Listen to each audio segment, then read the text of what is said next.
Hello everyone, another job, and this is scheduled for interview tomorrow, October 25 at our main office in Kanda Station.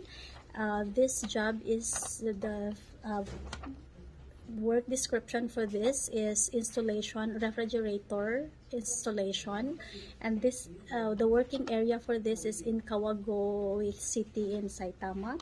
We need two people for this job, and the salary is from 177,000 to 210,000 yen a month. There will be bonus also for this job from last year's record.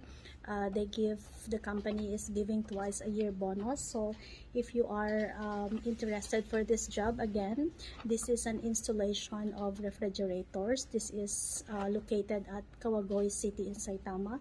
We need two people for this job, so if you are interested, you comment down below, or you can also call our office number at 036-206-8058.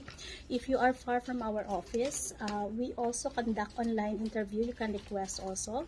So again, the interview for this will be tomorrow, October 25. Our schedule is 1 o'clock in the afternoon. Thank you.